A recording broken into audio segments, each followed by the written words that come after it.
Cool. Let's dive in. So Eric, first of all, love the shirt. Indecisiveness is weakness. And this is a really, this is a time where I believe it's probably more important than ever to be decisive within our organizations and as leaders. I know at Chaffin Luhana, you guys, you've always been doing great things in your communities. But now, even on top of that, you've been doing more community efforts. How have you guys been adapting to essentially the coronavirus COVID-19 situation over the last few weeks? Sure, Michael. And so first, just to back up for a second. So for Ripple and I, when we started our firm 10 years ago, we really focused on what did we want to be about? What do we want to present to the public, but then also live in our core values?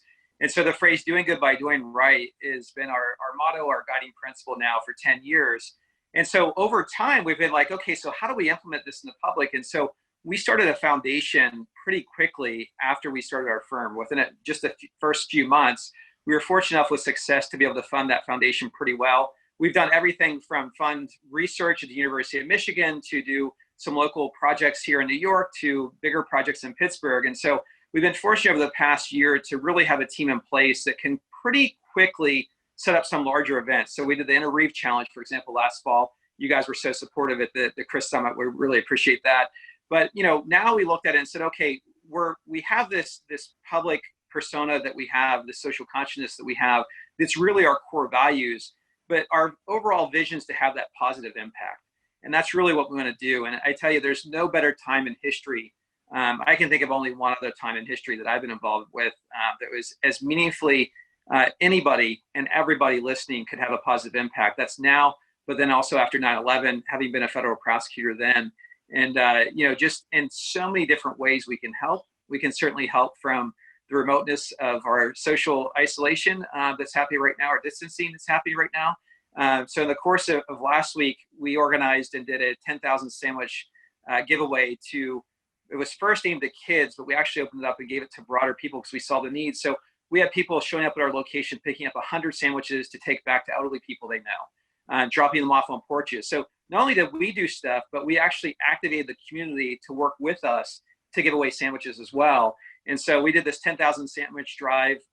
Again, from the remoteness of my home in New York, we did it in Pittsburgh. I made one trip down to Pittsburgh, met with 3 people at a 10-foot distance, did it safely, and then we organized it all remotely. So it's worked out really well for us so far. Love it. Love it. So I'm sure there's going to be people watching this and they're thinking, oh, that must be nice to be able to just do something like that. But here I am trying to take care of my cash flow and basically stop the bleeding in my own organization. And it's been affecting all of us, right? So I believe even during this time, it's not that you guys aren't feeling any pain. What's compelling you to, because I know that you jumped on this very early. So meaning that you took a community first focus on this, even while you guys were experiencing pain. Look, no one's going to start from the same point. There's no doubt about that. But with that said, to suggest anyway, you're not, but we're all suffering. That's the reality. Do I have cash flow coming in right now? No. Cases are shut down. There's certain pieces of it we have to push forward. We're figuring it out, and we're going to figure it out. And certainly time is having an impact as well. So, as longer this goes on, the more of an impact it's going to have. But I'm looking at it, and my team is looking at it, say, we want to have a positive impact on our community. So we have to be in a good place ourselves. We have to be in a good place for our firms. And then, of course, for our communities is where it comes after that. And so I am really proud of the fact that we could do it really in under a week. And then from the point we said go on a Tuesday morning of last week, we were able to mobilize, get tons of small businesses involved with us, who, by the way, were suffering themselves, and do 10,000 sandwiches to the public literally on the Monday after we had the concept on Tuesday. And so I think that part of the reason why we're able to do that, frankly, is some of your coaching through Chris Beck's, frankly, certainly surrounding ourselves with other positive business owners, because that Chris Beck's community has been so positive for us that we've actually taken that back, and we have positivity within our firm. So we've actually grown that within our firm. So when we act with a mindset, we want to have a positive impact, we're coming at it in a positive way as well, which is so, so important. And, usually you're in nice conversations, we text each other and stuff at times, it's about health, it's about fitness, it's about physical and mental health, and being there for days like today so we can show up for our teams as leaders and show up for our communities as well. And so I just really, it's difficult. There's no doubt about it. If I had some sleepless nights, 100%. I'm happy to say my Whoop band said I slept better last night. I've slept better since I gave away 10,000 sandwiches. I feel better as a person being able to do something. I know my team does too.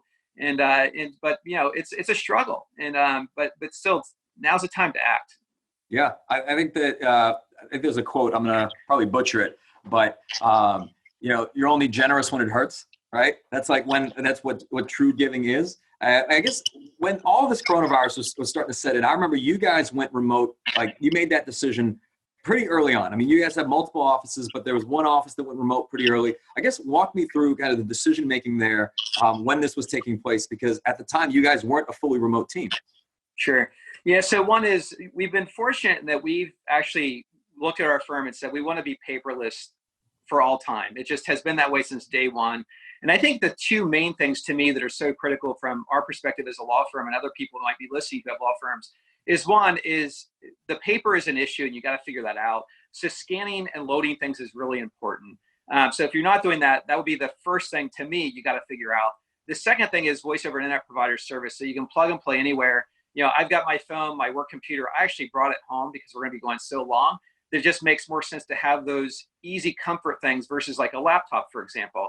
And we've done that across our teams. We figured out pretty quickly in New York, we had to do it because of what's going on in New York. You can just listen to Andrew Cuomo's talk this morning about how bad things are in New York. As he said, and others have said, is we're the canary in the cave. We're the first ones going in to see what's going on. You're going to get really a look at what's going to go on around the country. And so from our perspective, not being alarmist, but we saw this coming, and so we responded. And so what we did is we moved that New York office remote with the things I just mentioned and talked about. We then moved pretty quickly within just a few days into the same thing for our Pittsburgh office, where we have a lot of people because we have a building there. And we really wanted to get everyone remote as quickly as possible because we wanted to, one, tell them they're important, but two, we're acting with a social conscience. And the only way we're going to flatten the curve in this country is to do that social distancing. And so we have to lead by example as our view. How's the team responded? Like just as you guys were doing all this, because I imagine for many of them, it was also new to work remotely. I've long since spoken to the fact that whatever change leaders are going through, that's also change for their teams. Like it's uncertainty for everyone. Yeah. So, Michael, I'm smiling because, again, what you give light to grows. I really believe that. And so from our perspective, instead of looking at our team and saying, well, there's a single mom at home and questioning what they're doing or, pushing certain things, it's more acting with empathy in terms of what they may be experiencing at home, but then also create ways to connect. I think that's really important. And so, we use Slack, but we've used it on a very limited basis until now because we want all of our client work to be within the case management software system we use because that's client communications. And still it resides there, but we've opened up Slack channels to our entire team, around 40 different people across the firm. And what that's done is we now share morning quotes. People are sharing just pictures of their dogs, their kids, different things. And so now there's a much stronger connection, frankly, in a firm like ours where we have multiple offices because everyone's starting their day off with positivity and sort of high fives or recognition of one another in connective ways. And I don't care who you are in society right now, whether it's you and I, Michael, it's, my mom who's a social worker who's 67 at home by herself with no hugs or kisses from anybody for weeks, to other people who have, 5 people at home with a dad and mom and everyone pulling their hair out. No matter who you are, those connections to me are what now's about. There's a quote that I love right now, which is, you may have seen me post on Facebook at times, but it's really that quote. It says that when everything is uncertain, what is important becomes clear. And I may have just butchered that, but the concept is just really a beautiful one, I think. And so it's, for our team, I think that's what they're focused on. And simple things like Slack, if someone's not using it, highly recommend it. It's a great way to have a firm-wide announcements, have some general places to chat, and some other things that we're doing, which I know, Michael, you guys at Chris been doing for a long time. And frankly, your role model for us has been a lifesaver. So we appreciate it. Well, I appreciate that. It's in full transparency and full vulnerability. As you know, like I'm no less scared than anybody else. It's not that, I'm sleeping perfectly at night. We're feeling the hit as well. We've got a large team support. We've got their families, all those different things. I think the difference is just, getting up every single day and continuing to, endure and persist. And what would you say to, because there's a lot of firm owners across the nation, they're in a state of panic. They don't, the phone has stopped ringing. They don't know when it's going to start ringing again. I think in times like that, someone starts to make predictions about the future. Like whatever the current situation is, the present, it's saying the phone will never ring again, right? We've settled the last case. But what would you say to them? So first of all, I mean, as you've heard me say before, I've heard you say too, is don't panic, right? Let's think logically about this. So if you're a TV advertiser, for example, or a billboard advertiser, or a combination of different channels, right now, yes, your cases are going to fall off. Why? It's the same reason if you create a military base in Afghanistan, you bring 5,000 people together in close proximity, there's going to be accidents. The same way, if everybody stays home, there's not going to be accidents. But what we were just talking about a few minutes ago, what do we know about human nature, which is we all long for that human connection. We're social beings. People aren't going to stay home when this lets up. I think that conferences like your guys, which I hope is going to go on, I think those things are going to become even more important to us as attorneys. But think about even the general public of, the grandmother who hasn't seen her grandkids, the loved ones who are living apart in different cities that now are going to go see each other. Those are all going to happen. And when they do, God bless, I hope they don't, but they're probably going to get into accidents. And if you're out there now with a branding message, when everyone else is off the air and they see you doing good, and for us doing good by doing right in our communities, we hope that sticks and they remember the people who are running into the fire, not away from the fire. And so that's our mentality is that we know what we're going to do, which is create a positive impact. We hope people remember it when it comes time that they do need help when they're injured again. And it will happen, and we're going to be there when it does happen to lift them up as well. Yeah, I mean, in a way, and this is sometimes tough to say because I don't want to ever come across as insensitive, but sure. I do always find that things happen for us and not to us, that sometimes like these moments, years later, months later, you look back and it results in driving the kind of change in our businesses that may not have happened otherwise. We get more creative, we get more strategic, even on the marketing. I think the only mindset you can have during this time is the one that I believe works in the long term. And it's that, everything is about tomorrow, nothing is about today. Like this is like a John Morgan belief. And yet in a lot of legal advertising, so much of it previously had to all be about today that there wasn't any like long-term brand credibility built, no long-term brand equity. And quite literally now, I still believe you are selling your firm like in, how you're responding as a leader, how your firm is impacting your community, whatever you may or may not be doing. You just may have to collect on that later. Sure. Yeah. And look, Michael, I think it's really important. I think there are some firms, and we won't name names, that it's going to be hard for them to be authentic in terms of their approach, in which case the public's going to see right through that. I think people are very smart. We all do jury work who are trial lawyers. We know that a jury, if we stand up and we try to fake it, it's not going to work.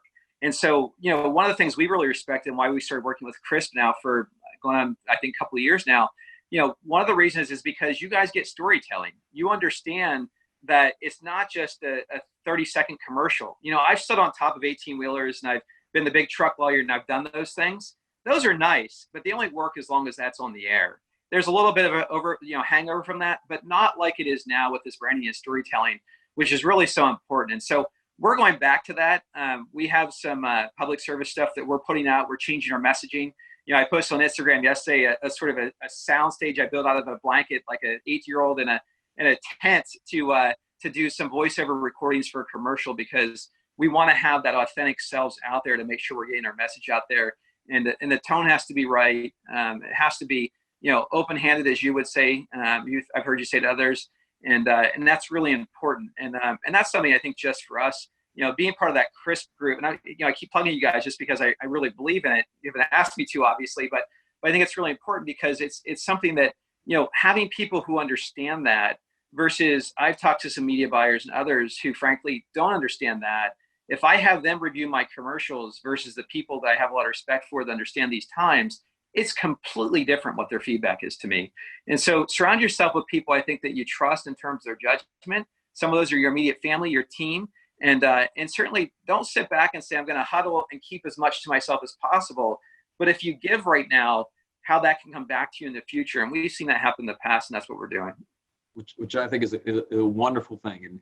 And let me ask you on the other side of this, you're someone who's obviously very, very active, very physically active, take health and wellness quite seriously. And, if there was ever a time to manage one's health, this is probably now. But talk to me about some of the things you've been doing and, how you believe it may or may not impact how we perform, day in and day out in these moments.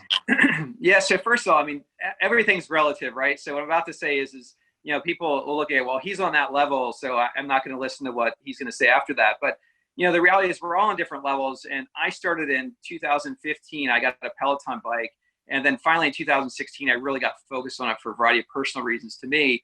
But what started me on that journey was really meditation. And so I really am a very firm believer in, one is the mental health part of what we're in today, but every day, frankly, in the stressful work that we do as attorneys. And then secondly, is the physical part of it. And I think the two together are so powerful. I know you believe that, Michael. We talk a lot about it. But, I was ready to do on April 25th a full Ironman, which is 140.6 miles, a swim, bike, and run of that distance. And, the biggest thing now I've done is I spent 14 hours in the car sitting my butt on Sunday, right? I mean, the world has changed in terms of what I'm able to do because that event was canceled. I'm not sure when it's going to happen again. But, am I sitting back and licking my wounds and saying, well, gee, I'm not going to work out now? No, I'm sticking to my routine. And, I've even helped and worked with my team now to work on their routines in terms of what they're doing. So I do 3 basic things. I do 20-minute meditation twice a day. That's my time. It's non-negotiable. The second thing is I do the 5-minute journal, which I first learned about from Chris Beck's. Great app, very simple. It has morning gratitude. It also has, what I'm going to do to make the day great, and some positive affirmations, which we all need daily. If you're not getting them from somebody else, give them to yourself. And if you don't give them to yourself, no one else will, frankly. So that's the second part. And the third part is movement. And that's where I'm a little crazy because honestly, my workouts are anywhere from an hour, hour and a half to 5 hours a day, depending on what time I can make for myself. And my former world champion triathlete coach gives to me. And I like to push myself physically. And so, it's all different levels. We've got our Peloton, group that we do for Chris Beck's. A lot of good people doing different things on different levels. Everything from running with your dog to doing some tread workouts to bike workouts to doing walks. I mean, just a variety of things. And so now's the time that we all have that free time, that commute that's been canceled. If you're in New York, it's 45 minutes to an hour. It's newfound time, and take some of that for yourself. Yeah. And honestly, I mean, even with like Peloton, although we're not sponsored by Peloton, although at this point we probably should be, that has been absolutely transformational. I think because of the community associated with it, that's a big driver of it. And for anyone listening, you don't even need to have the bike right now. I think they're doing like 60 days free, and they've got all the classes in the app, and you can do yoga and meditation and stretching, and you don't even need to have a Peloton bike to do the bike classes. So I mean, they've literally made it free to do. Great. So, yeah, it's a full 90 days, and it's probably a week or two into it now. But also for your teams, I've pushed it out to my teams. There's some people now doing the meditations and yoga classes that hadn't done stuff before. And so, even for your team, if you want something simple that's doesn't cost anything, you can push out. That's definitely one of the things for them. Yeah. Well, I can't understate the importance of like disciplining oneself, especially during this time, because our environments have changed. I mean, it's very, very different. We get used to our routines, I feel, when, we're coming into the office and then we're going to the gym or whatever it might be. And then when instead of sitting at a desk, you're sitting on a couch and then the gym is closed, it's just very easy to like let go of the great habits that we've built. So especially at a time like now where you mentioned Whoop, they did a study recently and they like looked at all Whoop users and showed that strain and stress was at an all-time high, and not because everybody was exercising like crazy, but because like we as a country and probably as a world are really stressed out right now. There's a lot of uncertainty. There's a lot of, people worried about their teams, their families. They become teachers in some cases where, they have kids at home. So I think all of that compounded makes, really taking care of oneself more important than ever. Yeah, it really does. And, the Whoop band, which I know you introduced me to, it's something that I've really grown to like. And you and I've had conversations about that. Even, we speak at these public events, we're doing a jury trial. Do we see a drain on ourselves? And of course, we all do to some degree. But now, not only are we doing it individually at different points, but as a society, we're seeing this drain. And so even scientists talking about, the mental health toll on all of this. And so it's so important for us to take care of ourselves. And only if you take care of yourself, you can be able to take care of others, obviously, which is what really we do as lawyers every day. And so it's just, it's critically important, as you say. Awesome. Well, Eric, this is a segment obviously on leading through adversity. To close out, what would be something you would say to law firm owners that are watching this right now, and perhaps, like all of us are probably concerned about the future, but what would you leave them with? Yeah, I think that the main thing is don't panic. Be flexible in what you're doing, both with your team as well as with your marketing efforts, how you brand your firm, and be authentic out there. I have a lot of confidence in trial lawyers that we're all really good people. And unfortunately, we don't always have the opportunity to change that public perception. And now we do. Yeah. Awesome. Eric, thank you, sir. Appreciate your time as always, Michael.